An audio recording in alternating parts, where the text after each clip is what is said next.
আসসালামু আলাইকুম রহমতুল্লাহি ওবারাকাতুহ।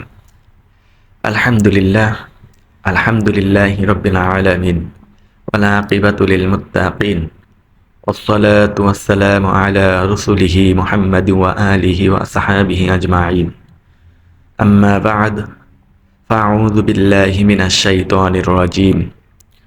বিসমিল্লাহির রহমানির রহিম।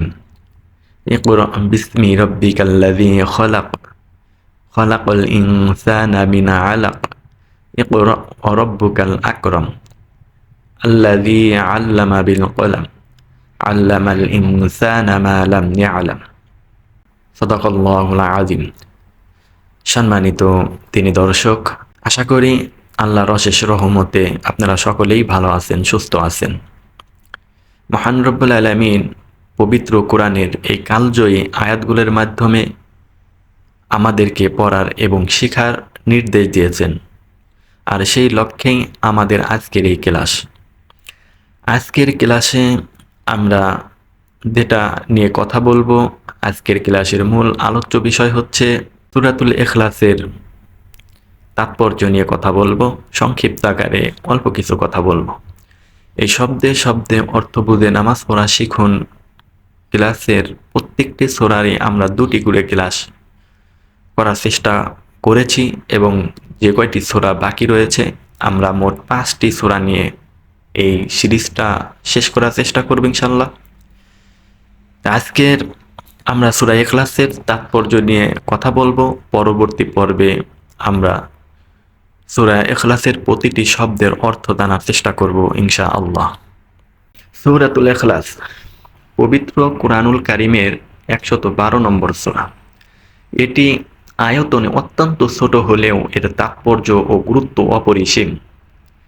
ইসলামী আকীদা বা বিশ্বাসের মূল ভিত্তি হলো তাওহীদ বা একত্ববাদ, আর এই সূরায় তাওহীদের অত্যন্ত নিখুঁত ও পূর্ণাঙ্গ ব্যাখ্যা দেওয়া হয়েছে। সূরা ইখলাসের প্রথমত কোরআনের 1/3 অংশের মর্যাদা দেওয়া হয়েছে এই সূরাটিকে। রাসূল সাল্লাল্লাহু আলাইহি ওয়াসাল্লাম এই সূরাটিকে কোরআনের 1/3 অংশের সমান ঘোষণা করেছেন। এর কারণ হলো কোরআনের মূল আলোচ্য বিষয় 3টি। কোরআনের ভিতরে যতগুলি আয়াত আমরা দেখি, যতগুলি পারা আমরা দেখি, যতগুলি সূরা আমরা দেখতে পাই, কোরআনুল কারীমের ভিতরে যতগুলি সূরা রয়েছে, যতগুলি আয়াত রয়েছে, যতটি পারা রয়েছে, এই সমস্ত কোরআনের আয়াতগুলোর এক কথায় গোটা কোরআনের মূল আলোচ্য বিষয় হলো 3টির উপরে আল্লাহ রাব্বুল আলামিন আলোচনা করেছেন। 1 নম্বরে তাওহীদ অর্থাৎ আল্লাহর একত্ববাদ, আর 2 নম্বরটা হচ্ছে আহকাম অর্থাৎ আল্লাহর বিধান, এবং কাসাস যার মাধ্যমে আল্লাহ রাব্বুল আলামিন নবী করিম সাল্লাল্লাহু আলাইহি ওয়াসাল্লামের কাহিনী, তাদের ঘটনা, তাদের ইতিহাসকে কোরআনুল কারীমের মধ্যে জায়গা করে দিয়েছেন। অর্থাৎ 3টি বিষয়ের উপরে মহান রব্বুল আলামিন আমাদেরকে পবিত্র কোরআনুল কারীম দান করেছেন। এই সূরাটি শুধুমাত্র তাওহীদ নিয়ে অবতীর্ণ হয়েছে। সহিহ বুখারীতে বর্ণিত হয়েছে, রাসূল সাল্লাল্লাহু আলাইহি ওয়াসাল্লাম বলেছেন, সেই সত্তার শপথ যার হাতে আমার প্রাণ, এই সূরাটি কোরআনের 1/3 অংশের সমান। অর্থাৎ এই সূরাটি 3 বার তেলাওয়াত করলে 1 খতম কোরআনুল কারীমের তেলাওয়াতের সওয়াব আল্লাহ তাআলা তার আমলনামায় দিয়ে থাকেন। আল্লাহর সত্তার পূর্ণাঙ্গ পরিচয় 2 নম্বর হচ্ছে আল্লাহর সত্তার পূর্ণাঙ্গ পরিচয়, অর্থাৎ আল্লাহকে যদি চিনতে হয়, জানতে হয়, তাহলে এই সূরা ইখলাস, এই ইখলাস গুরুত্বপূর্ণ ভূমিকা পালন করে থাকে। আল্লাহকে চেনার পরশ পাথর হচ্ছে সূরাতুল ইখলাস। সময় এই সূরাটা নাজিল হয়েছিল, তৎকালীন আরবের মুশরিকরা রাসূল সাল্লাল্লাহু আলাইহি ওয়াসাল্লামের কাছে আল্লাহর বংশ পরিচয় বা উৎস জানতে চেয়েছিল। তার জবাবে এই সূরাটি মহান রব্বুল আলামিন নাজিল করে থাকেন। এটি আল্লাহর সিফাত বা গুণাবলী এমনভাবে বর্ণনা করে যা অন্য কারো সাথে মেলা অসম্ভব। অন্য কারো সাথে এই সূরা অন্য কারো সাথে মিলবে না। এখন এক কথায় আমরা কি করতে পারি? আল্লাহকে চিনতে হলে, আল্লাহকে জানতে হলে আমরা কি করব? এই সূরা ইখলাসের সাথে সূরা ইখলাসের সাথে যে মিলে যাবে তিনি আমাদের আল্লাহ। অর্থাৎ সূরা ইখলাসের ভিতরে যা কিছু বর্ণনা করা হয়েছে এটার সাথে যিনি মিলে যাবেন তিনি আমাদের আল্লাহ, তিনি আমাদের রব, তিনি আমাদের প্রতিপালক। মহান রব্বুল আলামিন সূরাতে বলেছেন কুল হুয়াল্লাহু আহাদ, বলুন তিনি আল্লাহ এক। এখানে আহাদ শব্দটির মাধ্যমে বোঝানো হয়েছে যে আল্লাহ তার সত্তায় এবং গুণে একক, তার কোনো অংশীদার বা সমকক্ষ নেই। এমন কোন যদি ব্যক্তি থাকে যে সে গুণে একক, তার কোনো অংশীদার নাই, সেই আমাদের আল্লাহ। অর্থাৎ এই পৃথিবীর কোনো সৃষ্টি জীবের সঙ্গে এই গুণটা মিলতে পারবে না, এটা অসম্ভব। প্রতিটা মানুষেরই, প্রত্যেকটা প্রাণী, প্রত্যেকটা সৃষ্টি কারো না কারোর সাথে এদের সম্পর্ক রয়েছে। সে একক না, কিন্তু আল্লাহ তাআলা হলেন আহাদ, আল্লাহ এক। তারপরে বলেছেন আল্লাহুস সামাদ, আল্লাহ অমুখাপেক্ষী, মিলা অসম্ভব, মিলবে না। আল্লাহুস সামাদ, আল্লাহ অমুখাপেক্ষী। সামাদ এমন এক শব্দ যার অর্থ অত্যন্ত গভীর। এর অর্থ হলো সবাই তার মুখাপেক্ষী, সবাই আল্লাহর কাছে ভিখারি, সবাই আল্লাহর কাছে চাইতে থাকে, আল্লাহর কাছ থেকে কিছু পাওয়ার আশা আকাঙ্ক্ষা পোষণ করে, কিন্তু তিনি কারো মুখাপেক্ষী নন। তিনি সৃষ্টি জগৎ থেকে সম্পূর্ণ অমুখাপেক্ষী ও অভাব মুক্ত। আমাদের টাকার প্রয়োজন হয়, আমরা দারিদ্র, আমরা ঋণগ্রস্ত হই, আমাদের খাদ্যের প্রয়োজন হয়, আমাদের বসবাসের জায়গার প্রয়োজন হয়, কিন্তু আল্লাহ তাআলার এগুলোর থেকে আল্লাহ তাআলা অমুখাপেক্ষী, এগুলি আল্লাহর প্রয়োজন হয় না।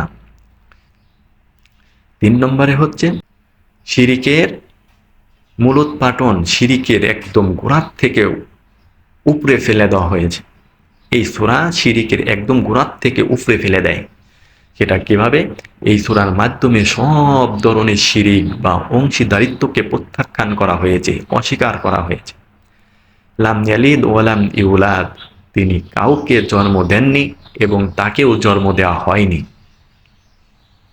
এই আয়াতের মাধ্যমে খ্রিস্টানদের ঈসা আলাইহিস সালাম আল্লাহর পুত্র এবং ইহুদিদের উযাইর আলাইহিস সালাম আল্লাহর পুত্র, এমন সব ভ্রান্ত বিশ্বাসকে খণ্ডন করা হয়েছে। আল্লাহর কোনো সন্তান নেই এবং তারও কোনো পিতা মাতাও নেই, তিনি অনাদি ও অনন্ত, তুলনাহীন সত্তা। ওয়ালাম ইয়াকুল্লাহু কুফুয়ান আহাদ, এবং তার সমতুল্য কেউ নেই, তার সমতুল্য কেউ নেই। এখানে তুলনাহীন এক সত্তা, যিনি আমাদের রব, তিনি হইলেন এক অতুলনীয় সত্তা, যার সঙ্গে কারো তুলনা করা যায় না। মহাবিশ্বের কোনো কিছুর সাথে আল্লাহর তুলনা চলে না। মানুষ কল্পনাও করতে পারে না এমন কোনো কিছুর সাথে তিনি অতুলনীয়, যে মানুষ কল্পনাও করতে পারে না এমন কোনো কিছুর সাথে তিনি তুলনীয় নন, যে যার সাথে আল্লাহকে তুলনা করা যায় এমন কিছু মানুষ কল্পনাও করতে পারে না। সূরা ইখলাস ও জান্নাতের সুসংবাদ। সূরা ইখলাস যদি আমরা পাঠ করতে পারি, এই সূরাটিকে যদি আমরা ভালোবাসতে পারি, তাহলে আমাদের ফায়দা কি? এই সূরার প্রতি ভালোবাসা জান্নাতে যাওয়ার অন্যতম মাধ্যম। এটি বান্দা ও স্রষ্টার মধ্যে গভীর প্রেমের সম্পর্ক তৈরি করে দেয়। দলিল, জৌনক সাহাবী নামাজে সব সময় এই সূরাটি পড়তেন। রাসূল সাল্লাল্লাহু আলাইহি ওয়াসাল্লাম কারণ জিজ্ঞাসা করলেন, তিনি বললেন, আমি এই সূরাকে ভালোবাসি কারণ এতে আমার পরম দয়াময় আল্লাহর গুণাবলী বর্ণিত হয়েছে। তখন নবী করিম সাল্লাল্লাহু আলাইহি ওয়াসাল্লাম বললেন যে তোমাকেও আল্লাহ রাব্বুল আলামিন তোমাকেও ভালোবাসে। আর দ্বিতীয় কথা হচ্ছে যে আল্লাহ তাকে ভালোবাসেন। জনক সাহাবী নামাজে সবসময় এই সূরাটি পড়তেন। রাসূল সাল্লাল্লাহু আলাইহি ওয়াসাল্লাম কারণ জিজ্ঞাসা করলেন, কেন তুমি এই সূরাটা সবসময় তেলাওয়াত করো, সবসময় তুমি পড়ো? তিনি বলেন, আমি এই সূরাকে ভালোবাসি কারণ এতে পরম দয়াময় আল্লাহর গুণাবলী বর্ণিত হয়েছে। তখন নবী করিম সাল্লাল্লাহু আলাইহি ওয়াসাল্লাম বললেন, তাকে জানিয়ে দাও যে আল্লাহও তাকে কি করেন? ভালোবাসেন। সূরা ইখলাসের আমল ও বরকত। শয়নকালে রাতে ঘুমানোর আগে সূরা ইখলাস, ফালাক ও নাস পড়ে হাতে ফুঁক দিয়া যদি কেউ শরীরে মাসিহ করে শয়, এটা হলো তার সুন্নাতি আমল। এটি জিন ও শয়তানের অনিষ্ট থেকে রক্ষা করে। উপসংহার সর্বশেষ আমরা বলতে পারি সূরা ইখলাস হলো বিশ্বাসের বিশুদ্ধতা। একজন মুমিন যখন এই সূরার অর্থ হৃদয়ে লালন করে, তখন তার মন থেকে অন্য সব মিথ্যা এলাহ বা শক্তির ভয় দূর হয়ে যায় এবং সে প্রকৃত অর্থে একমাত্র আল্লাহর অনুগত বান্দায় পরিণত হয়। সম্মানিত দিনী দর্শক, আজকের ভিডিওটি এই পর্যন্তই। আমরা যদি নামাজের প্রতিটি শব্দের অর্থ বুঝে পড়তে পারি, তবে নামাজে আমাদের একাগ্রতা বাড়বে এবং আল্লাহর সাথে সম্পর্ক আরও গভীর হবে। আশা করি আজকের এই আলোচনা আমাদের নামাজকে আরও সুন্দর ও প্রাণবন্ত করতে সাহায্য করবে। মানুষ হিসাবে আমার ভুল ত্রুটি হতে পারে, তাই কোনো ভুল হলে ক্ষমার দৃষ্টিতে দেখবেন। আল্লাহ আমাদের সবাইকে সহিভাবে নামাজ আদায় করার তৌফিক দান করুন, আমিন। সম্মানিত দিনী দর্শক, নামাজের অর্থ বুঝে পড়ার এই যাত্রা যেন আমাদের সবার জীবনে ইতিবাচক পরিবর্তন নিয়ে আসে। ভিডিওটি ভালো লাগলে একটি লাইক দিন এবং শিক্ষামূলক যাত্রায় আমাদের সাথে থাকতে চ্যানেলটি সাবস্ক্রাইব করে রাখুন। আর যদি মনে করেন এই ভিডিওটি অন্য কারো উপকারে আসবে, তবে আপনার সেই প্রিয় মানুষটির সাথে শেয়ার করে দিবেন।